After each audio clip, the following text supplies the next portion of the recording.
नमस्कार, बहुत स्वागत है आप सभी का। आप देख रहे हैं न्यूज 18 राजस्थान। आपके साथ मैं हूं ममता तिवारी। शुरुआत इस बुलेटिन की करते हैं। सबसे पहले बड़ी खबर आपको देंगे। जयपुर से ये बड़ी खबर सामने आ रही है। मुख्य निर्वाचन अधिकारी लेंगे बैठक। राजनीतिक दलों के साथ ये बैठक होगी। मतगणना को लेकर होगी अहम बैठक। राजनीतिक दल के प्रतिनिधियों से होगा संवाद। 2 बजे सचिवालय में यह बैठक होगी। बड़ी खबर आपको दे रहे हैं। राजनीतिक दलों के प्रतिनिधियों से यह संवाद रहेगा। ये जयपुर से बड़ी खबर इस वक्त निकलकर सामने आ रही। 2 बजे का समय जब सचिवालय में यह बैठक रहने वाली है। मुख्य निर्वाचन अधिकारी बैठक लेंगे। राजनीतिक दलों के साथ बैठक होगी। मतगणना को लेकर यह बैठक रहने वाली है अहम। राजनीतिक दल के प्रतिनिधियों से इस दौरान संवाद किया जाएगा और 2 बजे का समय रखा गया है जब सचिवालय में यह बैठक होगी।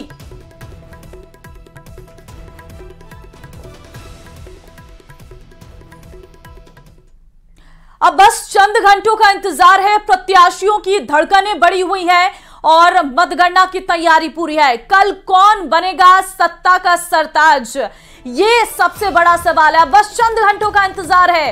राजस्थान का महासंग्राम, प्रत्याशियों की धड़कनें बढ़ी हुई हैं। इंतजार है कि आखिर राजस्थान की सत्ता पर कौन विराजेगा, किसकी जीत होगी और कौन अब राजस्थान की आगे की कमान संभालेगा। एग्जिट पोल के बाद अब इंतजार है एग्जैक्ट नतीजों का, जो कल सामने आ जाएंगे। बहुत कम घंटे बचे हुए हैं और इंतजार कल का है।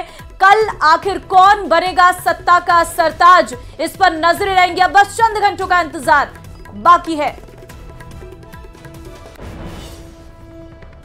आगे बढ़ते हैं। केंद्रीय मंत्री प्रहलाद जोशी का बड़ा बयान सामने आया है। राजस्थान में शानदार जीत हासिल कर रहे, मध्य प्रदेश में भी होगी अच्छी जीत, छत्तीसगढ़ में भी हम बनाएंगे सरकार। प्रहलाद जोशी ने कांग्रेस पर निशाना साधा है। राजस्थान में हम शानदार जीत हासिल कर रहे, मध्य प्रदेश में भी अच्छी जीत होगी, साथ ही छत्तीसगढ़ को लेकर कहा है कि हम सरकार बनाएंगे। तो बड़े बयान प्रहलाद जोशी ने कांग्रेस पर निशाना साधा। इस दौरान प्रहलाद जोशी की तरफ से क्या कुछ कहा गया, जरा सुनिए। राजस्थान में हम शानदार जीत हासिल कर रहे हैं। तो अभी तो आपका एग्जिट पोल भी वही दिखा रहे हैं और मुझे पहले से भी मेरा विश्वास था, आज भी विश्वास है। राजस्थान में हम बहुत बड़ी मार्जिन से जीत रहे हैं और बाकी मध्य प्रदेश छत्तीसगढ़ में भी हमारा परफॉर्म, मध्य प्रदेश में तो उधर भी अच्छा बहुत बढ़िया जीत होगा। छत्तीसगढ़ में ऑफकोर्स टाइट फाइट है, लेकिन will form the government in Chhattisgarh. Rajasthan विधानसभा चुनाव के लिए कल मतगणना होने वाली है। मतगणना के से पहले ही राजस्थान के पूर्व मुख्यमंत्री वसुंधरा राजे देव दर्शन कर रही हैं। आपको बता दें 25 नवंबर को मतदान के बाद से ही वसुंधरा राजे अनेक मंदिरों में गई थी। वहीं दौसा के मेहंदीपुर बालाजी मंदिर में भी जाने का कार्यक्रम था, लेकिन 26 नवंबर को यह कार्यक्रम स्थगित हो गया था। ऐसे में आज पूर्व मुख्यमंत्री वसुंधरा राजे देव दर्शन यात्रा के तहत मेहंदीपुर बालाजी मंदिर जा रही है और बीजेपी कार्यकर्ता ने उनका स्वागत भी किया है। इस दौरान तो बीजेपी कार्यकर्ताओं ने भव्य स्वागत किया है। पूर्व मुख्यमंत्री वसुंधरा राजे दौसा पहुंची, मेहंदीपुर बालाजी मंदिर में दर्शन किए।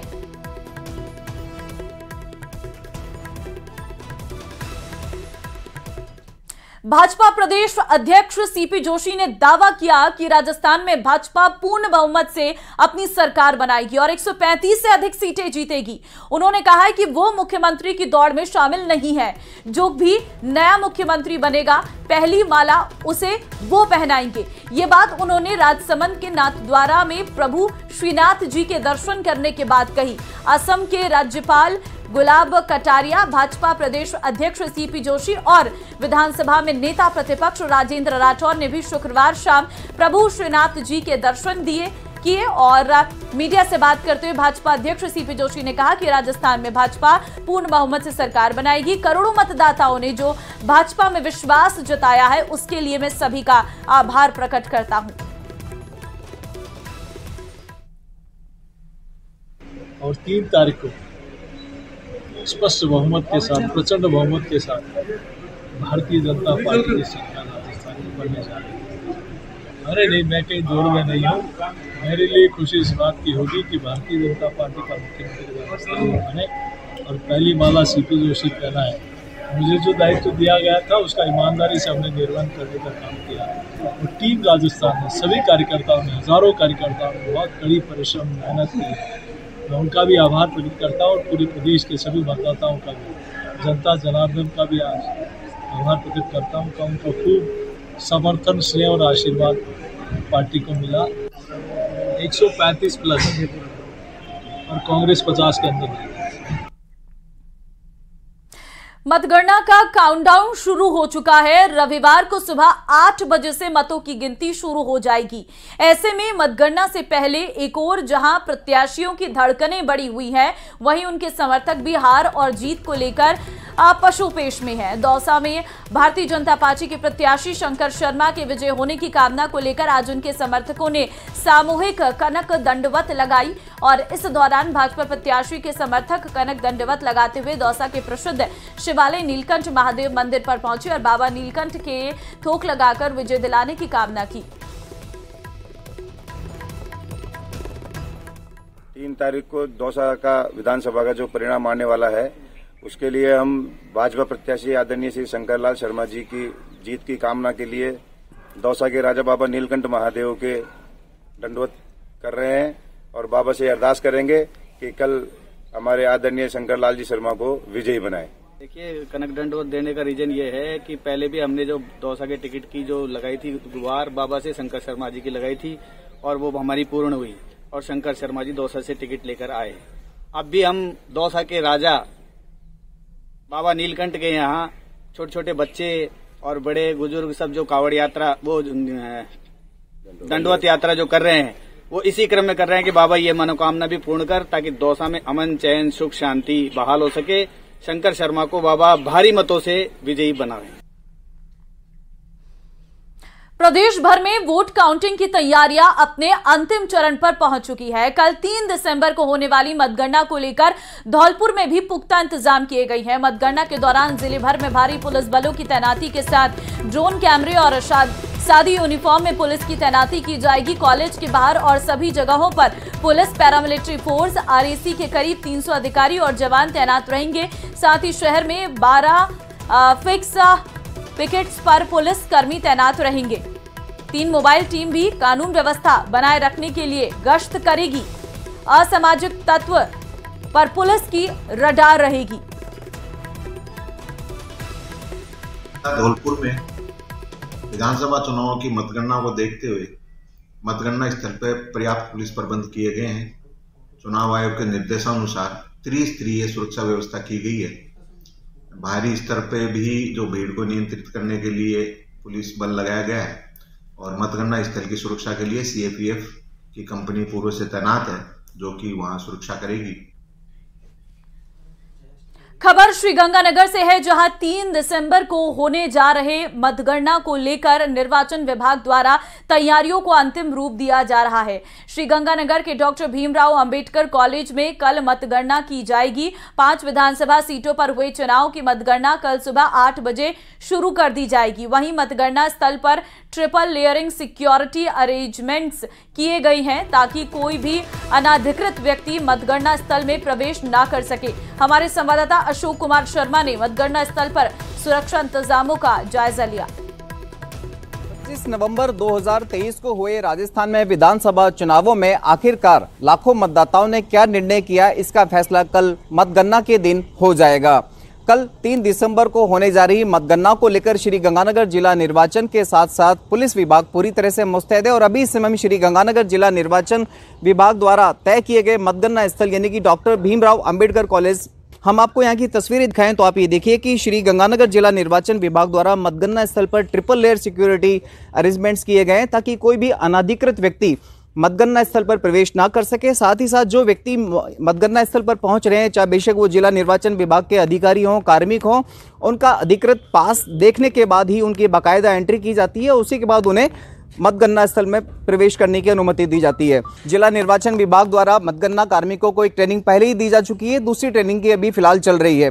वहीं कल मतगणना से ठीक 2 घंटे पहले यानी तकरीबन 5:30 बजे एक बार फिर से मतगणना कार्मिकों को जिला निर्वाचन विभाग के द्वारा ब्रीफ किया जाएगा, ताकि कल मतगणना के दौरान किसी भी तरह की कोई गफलत न हो, आराम से शांतिपूर्वक और गंभीरता से मतगणना का कार्य पूरा किया जा सके। अशोक शर्मा, न्यूज़ 18 श्रीगंगानगर। राजस्थान में नई सरकार बनने का काउंटडाउन शुरू हो गया है। कल 3 दिसंबर को प्रदेश की जनता का जनादेश सामने आ जाएगा। वहीं मतगणना से के पहले पश्चिमी राजस्थान के प्रसिद्ध लोक देवता बाबा रामदेव के दरबार में नेताओं ने हाजिरी लगाना और मन्नतें मांगना शुरू कर दिया है। शिक्षा मंत्री बीडी कल्ला, ऊर्जा मंत्री भंवर सिंह भाटी, पूर्व मंत्री हरीश चौधरी ने बाबा के दर पर जाकर समाधि पर पूजा अर्चना कर अपनी जीत की मन्नत मांगी है। साथ ही फलौदी कांग्रेस प्रत्याशी प्रकाश सहित कई प्रत्याशियों ने समाधि स्थल पर पूजा अर्चना की।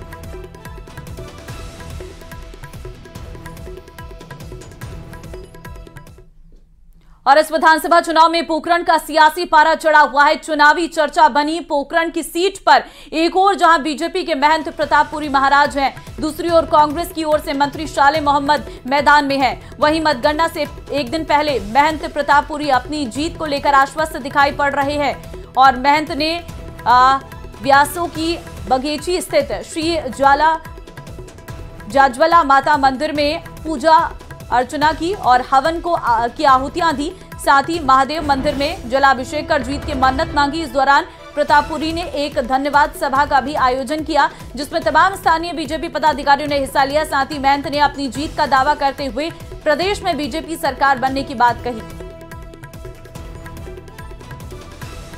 मतदान हुआ है, सबको पता है किसके लिए और किसके लिए हुआ है। वो केवल हुआ है भारतीय जनता पार्टी के लिए मतदान हुआ है।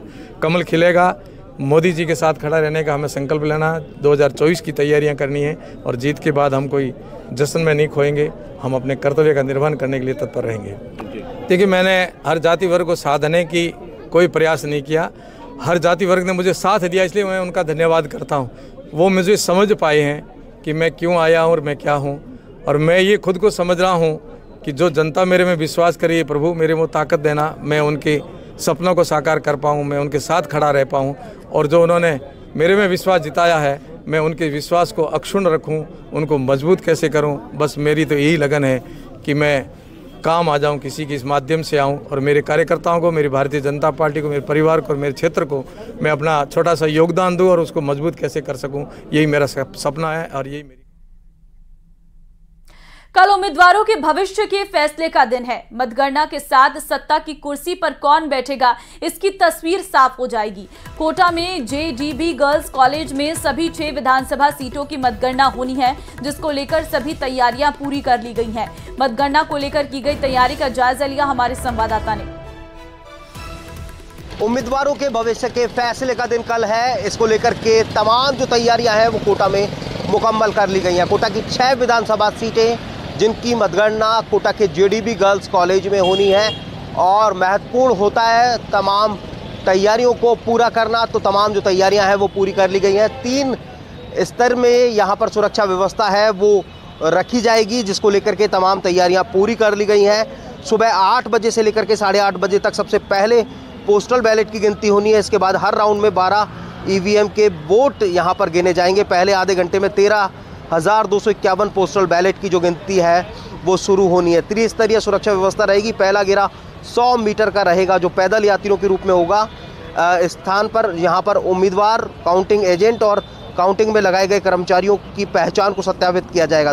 कोटा का JDB गर्ल्स कॉलेज मतगणना के लिए पूरी तरह से तैयार है और तमाम जो तैयारियां हैं वो यहाँ पर पूरी कर ली गई है। हिमांशु मित्तल, न्यूज़ 18 कोटा। प्रदेश में हुए विधानसभा चुनाव के बाद अब वोटों के काउंटिंग की उल्टी गिनती शुरू हो गई है और राजस्थान में किसकी सरकार बनेगी ये पता चलने में अब कुछ ही घंटे बचे हैं। आम लोगों से लेकर सियासी दल सांस रोके कल नतीजों का इंतजार कर रही हैं। जयपुर में 19 विधानसभा सीटों पर मतगणना की तैयारी कॉमर्स कॉलेज और राजस्थान यूनिवर्सिटी में पूरी कर ली गई है। हमारे संवाददाता आसिफ खान ने कॉमर्स कॉलेज से मतगणना की तैयारियों का जायजा लिया। की उल्टी गिनती शुरू हो चुकी है। पूरा प्रदेश सांस रोके नतीजों का इंतजार कर रहा है। मैं इस समय कॉमर्स कॉलेज के बाहर हूं और इसके लगती हुई ही राजस्थान यूनिवर्सिटी है। यहाँ पर 19 सीटों का फैसला कल होना है, इसलिए तैयारियां मुकम्मल कर ली गई है। अंदर प्रशिक्षण चल रहा है।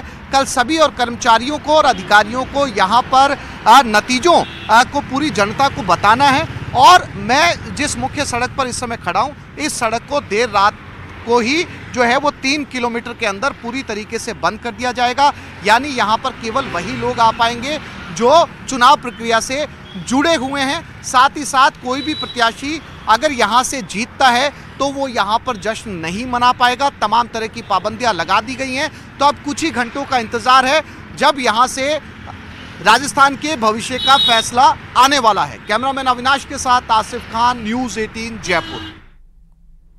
और अब खबर अलवर से है, जहां 22 साल के युवक ने सुसाइड कर लिया। युवक ने पंखे से फंदा लगाकर जान दे दी है। पुलिस की माने तो युवक अपनी रिश्तेदारी में मिलने के लिए जनोथर भरतपुर गया था और घर पर मृतक के दादा दादी थे। रिपोर्ट में बताया गया है कि युवक ने पंखे से फांसी का फंदा लगाकर आत्महत्या कर ली है। पड़ोसी उसका शव हॉस्पिटल लाए, जहां चिकित्सकों ने उसे मृत घोषित कर दिया। पुलिस ने पोस्टमार्टम कर शव परिजनों को सौंप दिया है। सूचना पर मैं डीओ था, मौके पर आया तो इसलिए देखा इसकी लाश को मृत पाया गया। इसकी लाश को मोर्चरी में रखवा गया और आज दिनांक 2/12/23 को इसका पोस्टमार्टम लाश परिजनों को सुपुर्द की गई। और अब खबर दौसा से है, जहां दिल्ली मुंबई एक्सप्रेसवे पर दौसा जिले के कोलवा थाना क्षेत्र में धनावड़ गांव के पास एक पिकअप अनियंत्रित होकर पलट गई और ये पिकअप सवाई माधोपुर से अमरूद लेकर दिल्ली जा रही थी। ऐसे में धनावड़ के पास पिकअप पलटी खाने के बाद अमरूद एक्सप्रेसवे पर बिखर गए। जैसे ही एक्सप्रेसवे के आसपास रहने वाले लोगों को पता चला तो लोग अमरूदों को लूट ले गए। ये घटनाक्रम सुबह करीब 4 बजे हुआ था। जैसे ही सुबह लोगों को घटना की जानकारी लगी तो लोग अमरूद लूटने में लगे।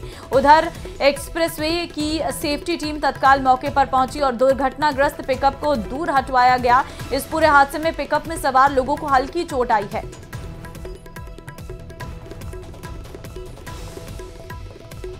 डूंगरपुर जिले के घाटा गांव के पास ट्रैक्टर के आगे का टायर निकलने से ट्रैक्टर ट्रॉली पलट गई। हादसे में ट्रैक्टर चालक समेत 3 मजदूर घायल हो गए। गनीमत रही कि ट्रैक्टर पुलिया के नीचे नहीं गिरा, वरना बड़ा हादसा हो सकता था। घायलों को अस्पताल में भर्ती करवाया गया।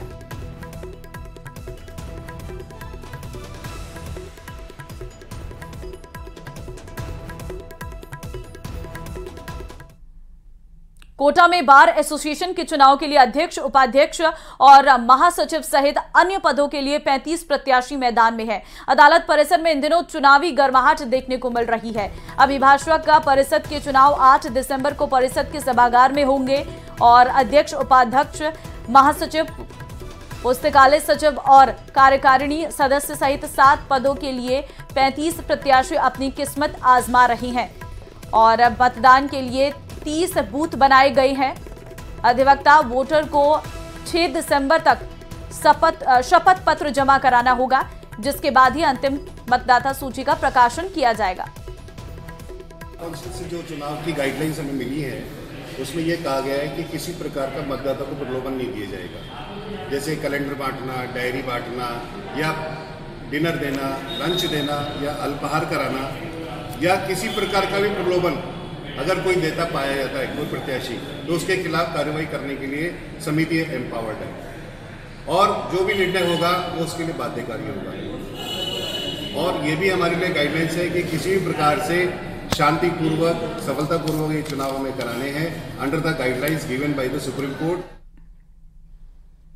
राजस्थान चुनाव से जुड़ी एक और बड़ी खबर आपको देंगे। कांग्रेस सांसद प्रमोद तिवारी रखेंगे मतगणना पर नजर। राजस्थान के चुनाव नतीजों पर पैनी नजर। आज शाम को राजधानी जयपुर पहुंचेंगे प्रमोद तिवारी। नतीजों के बाद बनने वाली परिस्थितियों पर नजर रखेंगे। आलाकमान के आदेश पर जयपुर पहुंच रहे प्रमोद तिवारी रखेंगे मतगणना पर नजर। आपको बता दें, चुनाव के नतीजों पर कांग्रेस सांसद पैनी नजर रखेंगे। आज शाम को जयपुर पहुंचेंगे प्रमोद तिवारी। नतीजों के बाद बनने वाली परिस्थितियों पर उनकी पैनी नजर रहेगी। आलाकमान के आदेश के बाद जयपुर पहुंच रहे प्रमोद तिवारी। तो प्रमोद तिवारी को बड़ी जिम्मेदारी दी गई है। मतगणना पर उनकी पैनी नजर रहने वाली है। नतीजे जिस प्रकार आएंगे उस प्रकार आगे फैसले लिए जाएंगे। आपको बता दें कि आज शाम को जयपुर पहुंचेंगे प्रमोद तिवारी। राजसमंद में कोर्ट ने चेक बाउंस मामले में फैसला सुनाते हुए एक आरोपी को 1 साल की सजा और 2,90,000 रुपए अदा करने के आदेश दिए हैं। मिली जानकारी के अनुसार पुष्पा पालीवाल ने अपने परिचित पारस गुजर को घरेलू कार्य के लिए 2 लाख रुपए उधार दिए थे और इसके बदले में कालूलाल गुजर ने पुष्पा पालीवाल को चेक दिया था। निर्धारित समय में पैसा नहीं चुकाने पर पुष्पा पालीवाल ने बैंक में चेक लगाया, लेकिन बाउंस होने के बाद उसने पुष्पा पालीवाल ने कोर्ट में मुकदमा दायर कर दिया, जिस पर सुनवाई करते हुए कोर्ट ने आरोपी को सजा सुनाई है। चलिए आगे बढ़ते हैं। दिल्ली दौरे पर सांसद बालकनाथ है। बीजेपी मुख्यालय पहुंचे सांसद बाबा बालकनाथ बीएल संतोष से मुलाकात कर रहे। बाबा बालकनाथ, बीजेपी प्रत्याशी बाबा बालकनाथ, आपको बता दें बड़ी खबर है, बीजेपी मुख्यालय पहुंचे हैं सांसद बाबा बालकनाथ बीएल संतोष से मुलाकात कर रहे। बाबा बालकनाथ आपको बता दें बीजेपी प्रत्याशी हैं। बाबा बालकनाथ सांसद हैं अभी, और बाबा बालकनाथ एक बड़ा चेहरा राजस्थान के चुनाव में इस बार निकलकर सामने आए हैं। आपको बता दें यहां तक कि कई उन्हें मुख्यमंत्री का चेहरा तक मान रहे हैं। बीजेपी मुख्यालय फिलहाल पहुंचे हैं बाबा बालकनाथ बीएल संतोष से मुलाकात कर रहे। फिलहाल इस मुलाकात के क्या मायने हैं इस पर भी नजर रहेगी, क्योंकि कल जब नतीजे आने हैं उससे पहले आज बाबा बालकनाथ का दिल्ली पहुंचना, केंद्रीय टीम से मुलाकात करना, बीजेपी मुख्यालय पहुंचे सांसद बाबा बालकनाथ। डीडवाना शहर के मुख्य मार्गों और सड़कों पर जगह जगह आवारा पशु घूम रहे हैं और इन आवारा पशुओं की वजह से आने जाने वाले लोगों को काफी परेशानियों का सामना करना पड़ता है, लेकिन संबंधित विभाग इस पर ध्यान नहीं दे रहा।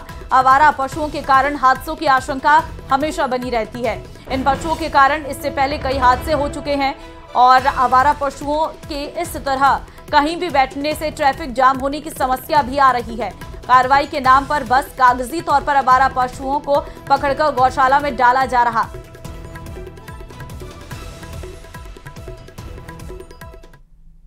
कुचावन सिटी के महावीर इंटरनेशनल युवा मंडल की प्रेरणा से कैलाश चंद्र जैन के मरणोपरांत नेत्रदान किया गया। उनके इस नेत्रदान के कार्य से 2 लोगों को आंखों की रोशनी मिली है। नेत्रदान के इस पूरे कार्य के दौरान डॉक्टरों की पूरी टीम मौजूद रही और कैलाश चंद्र ने नेत्रदान महादान की भावना को प्रचारित करने के लिए नेत्रदान का नेक काम किया।